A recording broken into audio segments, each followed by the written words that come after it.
This is Karen with newclevelandradio.net, and it's time for isms.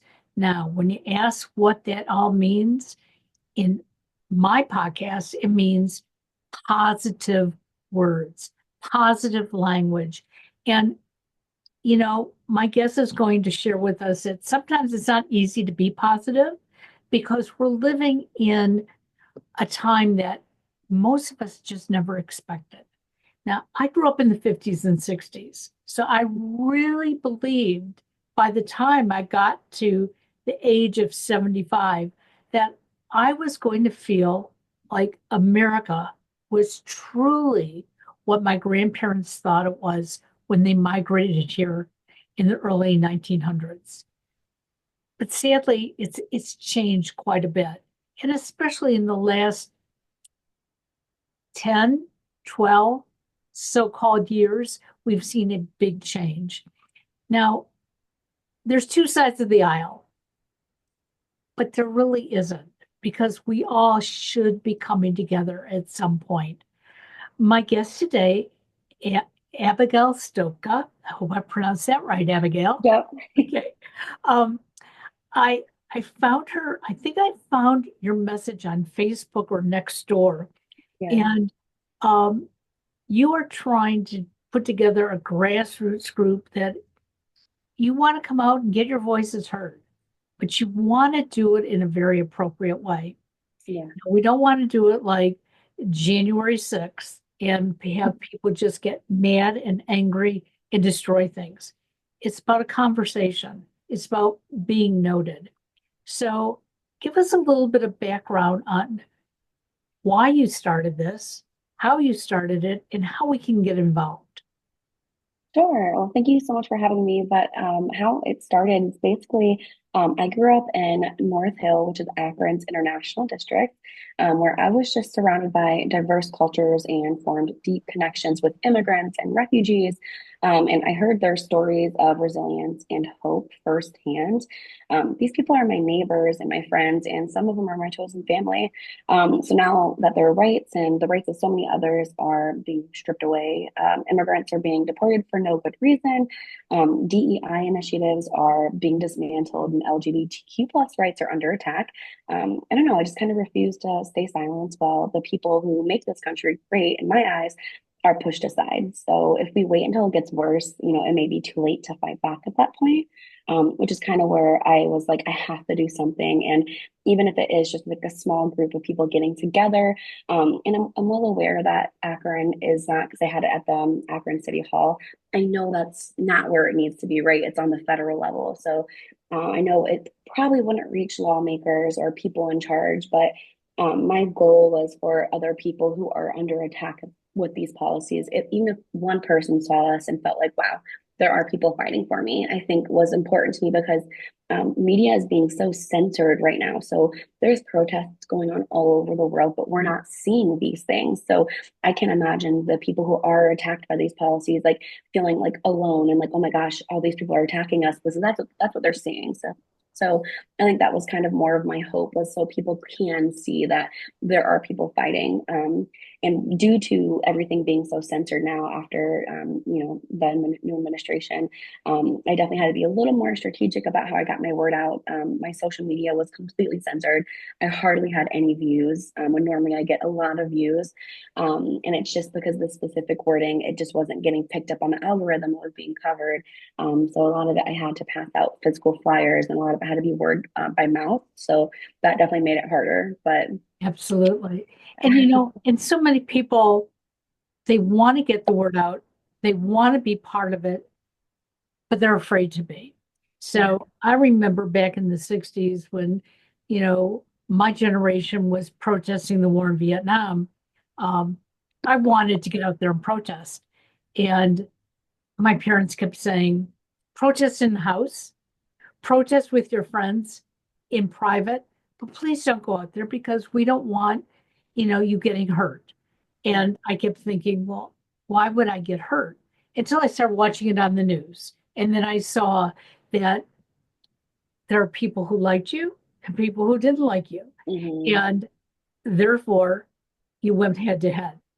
yeah, Then again, through my years in communication, I have found that there's a better way of communicating. You don't have to go out and raise your voice. You don't have to yell. I don't have to tell you, Abigail, what to think or what to feel, but I have to open my ears to hear what you're thinking and Hmm. how you got there. And I think most of us who are listening to this podcast, we are not Native Americans. Yeah. So whether we migrated here, our parents, our grandparents, whatever, um, we are multi-generational Hmm. and we come from all different backgrounds. Now, my grandparents migrated in the early 1900s. Um, they came from what is now Ukraine, which was Russia at the time, and they were forced out by the Hmm. Cossacks. Yeah. But America opened up their arms and they said, you can come here. You need to be sponsored. You need to Hmm. come the right way. And when you get here, we need to help you find a job. You need to become educated and you need to become a citizen. Hmm. But something has changed over time when a lot of those rules started to fall away. Yeah. And sadly, um, I think that's where we are now. Hmm. But the question to me and to you is these people who are being deported, we don't even know if they're American citizens or not, but they look a certain way. They may Hmm. have a certain accent, and they may have a certain name that identifies them as being different. Yeah. Exactly. That makes no sense to me. I agree. Yeah. And that's kind of where it's just frustrating. It seems like it's just happening and like there's not a lot of like logic behind it. Other than like everyone's just saying, oh, it's the criminals. But they sent 200 people to Colombia. Not one person was a criminal on that plane. So that's the frustrating part about it. And that's how like the people who are with this policy are spinning it. Oh, it's just the criminals, it's the bad ones, but that's not the truth of the fact of the matter. So that's the frustrating part about it. And I think if they truly were the criminals, the people who were creating havoc here as well as they did in their own country, yes, we do want them deported. We don't want them Yeah. here. Right. But when you're taking innocents, and especially children, Yes. or Or parents away from children. absolutely. Um, Oh, so I know that neighborhood that you're from. In fact, I have a number of friends who live in the neighborhood. mhm. And what I love about the neighborhood is that you truly are a community. Yes. Whereas in some communities, I happen to live in a condo. I love where I live. I don't know my neighbors. Yeah. I wave to them, but we don't know each other. But where you live, you guys know each other. You Yeah. have front porch concerts in the summer. Yes. Yes. Um, I That's the part I don't understand how Yeah. this can be pulled away from all of you. Yes, I think that's a really good point that you brought up because I mean I've lived in places where it wasn't so much of a community, which kind of always brings me back to the Akron area because it is a community. Like I always talk about how I'm so grateful for my neighbors, and we do so much for each other. Whether it's I have older neighbors, so I'll help with their snow removal, and we'll mow their grass for them, and like we all take turns just dropping food off at each other's doors. If we make too much of something, we'll drop it off, or we always give each other gifts and we just always think about each other. Like let people know like, hey, this happened, just watch out. Because it is a community. And I think having that opportunity to have like community, it really does make it feel a lot more like home. So a little over a week ago, there was a group of you who got together and as you put it, peaceful protest. So Mhm. tell me what that was all about and how that came about. Sure. So I just one night I literally could not sleep. I was tossing and turning, and I'm like, I just like I have to do something. I don't know like what it should be. And the only thing I could think about is a peaceful, very educational based protest. So I was up until 3 a.m. creating flyers, social media posts. I work in communications as a living, so it's kind of my jam. I sent like over 60 press release invitations out to people, just like, hey, this is going to happen. um, you're more than welcome to come if you would like to cover it. And just kind of went from there. I passed flyers around in my community. And then we all kind of got together that Sunday. I chose Sunday as the day because normally people had work off. It is normally known as like more of a spiritual day. And we all gathered at Akron City Hall. It was a small group of people, it was about eight people. And we even had a few people drive by who stopped and came out and joined us. And we had just a variety of signs, right? This was a thing for everyone that's being attacked right now under these policies. So we had immigrants make America great. We had protect trans rights, like love is love. We had Black Lives Matter. We had just kind of a mix of everything to show for immigrants, for DEI initiatives and LGBTQ plus rights. So just a mix of people because for me, everyone that's under attack, all are welcome.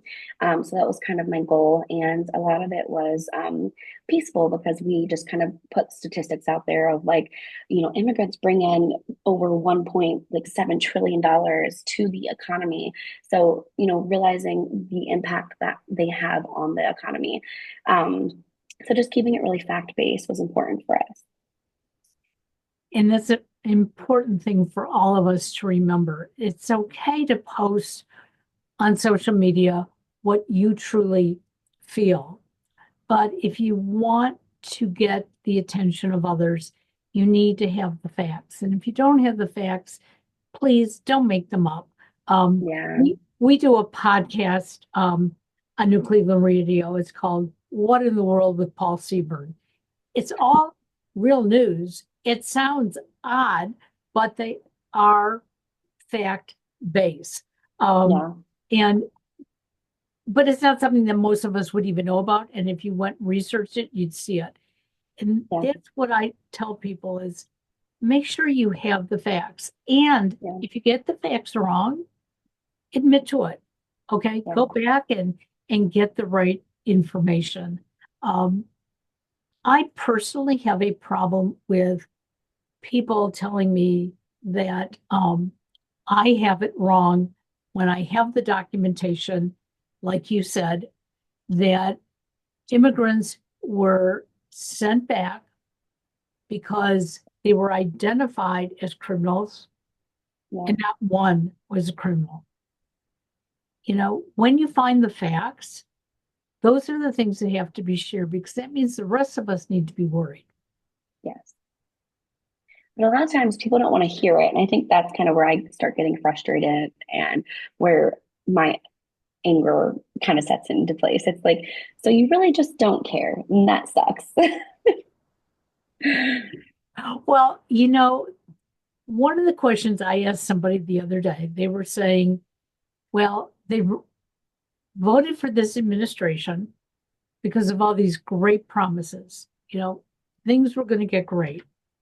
So my comment was, what wasn't great the last 4 years? Just tell me. And there's nothing concrete that they'll say other than the fact that they thought that Joe Biden was too old.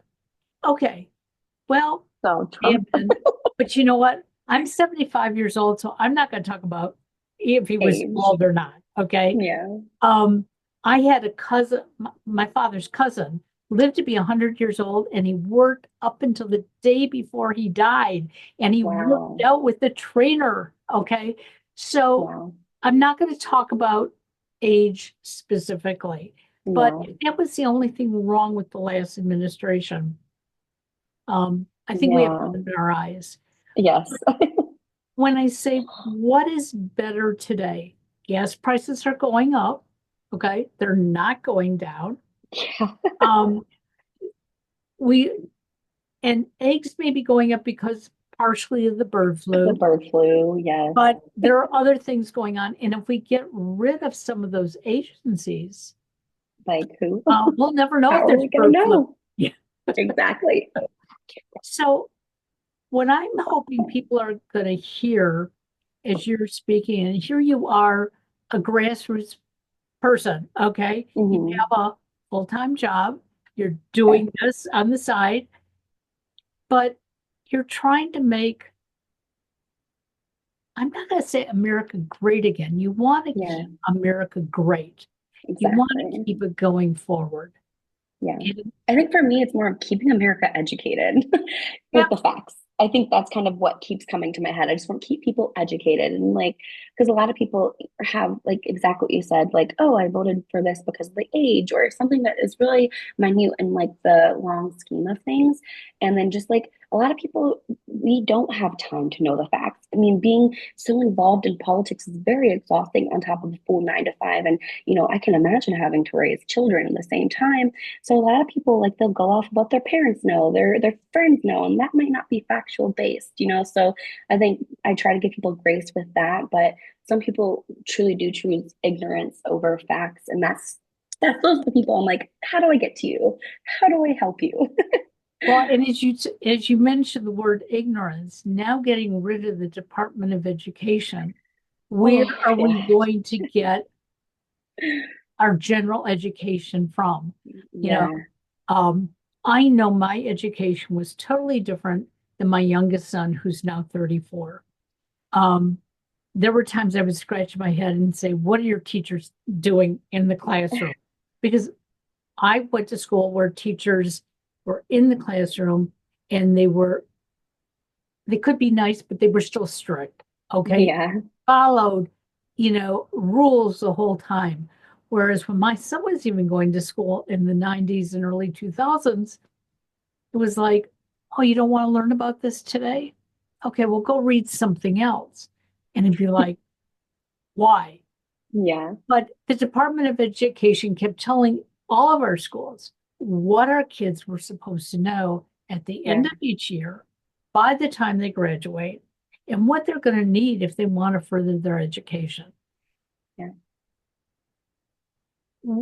We need to listen with open ears. Hmm. We can't close our hearts. Yeah. And I see a lot of that going on, and especially, you know, in the LGBTQ community. Yeah. Um, I think a lot of it is a misunderstanding for so many different reasons of like, just because a value doesn't align with somebody doesn't mean that that value doesn't matter at all. And I think that kind of plays with all of these different things, especially education. An uneducated person saying education doesn't matter is that's just a two-sided conversation. You know what I mean? So just because something doesn't matter to one person doesn't mean it shouldn't matter to anybody at all. And that's, I think, where I'm at with everything in this new administration is like, they're almost trying to erase people, and that just history has shown it doesn't work. Like we will have our voices and we will fight back. It just sucks that we have to be here. well, and I guess one of the other things that scares me is that right now, our immigration issue we want to erase. Then we're going to want to erase another group of people and Yeah, another group. And exactly. eventually, we're going to fit into one of those groups. Okay. Exactly. And Yes. I think that's where we have to open our eyes and say, okay, what really is going on? Yeah. And what can we do peacefully? Because we all know if I got on here and started yelling and screaming about the issues of the day, everybody would turn me off. They would say, Exactly. forget her, she's a crazy lady. Instead, I know there are positive things we can do. So Hmm. one is peaceful protest. Hmm. The other is to share the educational pieces with anybody who wants to see them. Yeah. Even if they want to argue them, they should still be able to see them. Yes. And to go about our days in a positive manner rather than walking around with a chip on our shoulder because my administration didn't win. Yeah. Exactly. And I love what you said, because I agree. When one marginalized group is under attack, it sets a precedent for the erosions of the rights for others. And history has shown us time and time again that when oppression begins, it doesn't stop for just one community. It expands and grows until it threatens the rights and freedoms of many others. Like I think that was a really good point that you made. And back to the question of like, what is a peaceful protest? I think for me, I think everyone could have their own definition, but my definition of it would be education based, chants that are not disrespectful. And also, like, I'm really big on no vandalism. I know in Akron a few years ago, we had a lot of protests that just was very vandalism based, a lot of broken windows and ruined businesses, which unfortunately that affects the businesses. People who built their small businesses up, we don't want to tear them down. We want them to join us.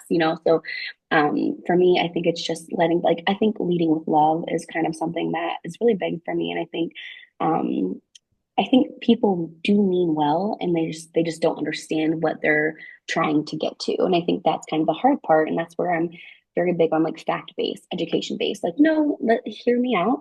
This is the history. These are the facts. This is what happens. Like, look at the Jim Crow laws of the 19th and 20th century. Look at how in 2015 gay marriage was legalized because of protest and because of advocacy. And I think it's really important to know that your voice does matter. You just have to know how to use it, and it doesn't have to be violent. And also, I think it shows true character, right? Because a lot of times, when people see violence, it's ugly. There's no kindness about that.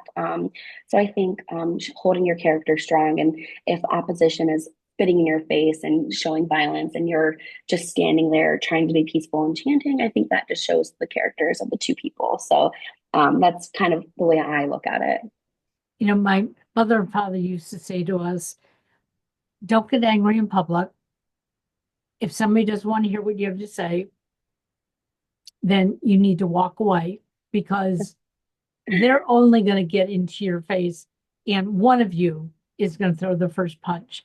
And my Yep. father would say to me, come home and hit your head up against the wall. Because as soon as it hurts, you're going to stop and you're going Yep. to realize, okay, I shared what I wanted to share. That person Yeah. didn't want to hear it. So I had to walk away. I'm hurt. Okay, I feel the hurt. It's going to go away. And he, Yes. um, you're right. Violence is not going to solve anything, Yeah. and spewing hatred is not going to. We Yes. need to get through the next 4 years or how many more it may extend after that. Yeah. But if we educate each other, we're going to start to come together more Yep. as the community that you're living in right now. And that's my hopes. So, do you have any more peaceful rallies or conversations that are going to be going on in the near future? So my goal is, so me and my old colleague Cami, we both are trying to organize more in the future. We're thinking of keeping it consistently. It's like the last Sunday of each month, so it's consistent. And just kind of taking it to different locations. We're planning our next one for Kent, Ohio. We don't have the details hammered down yet, but we know that we're eyeing Kent.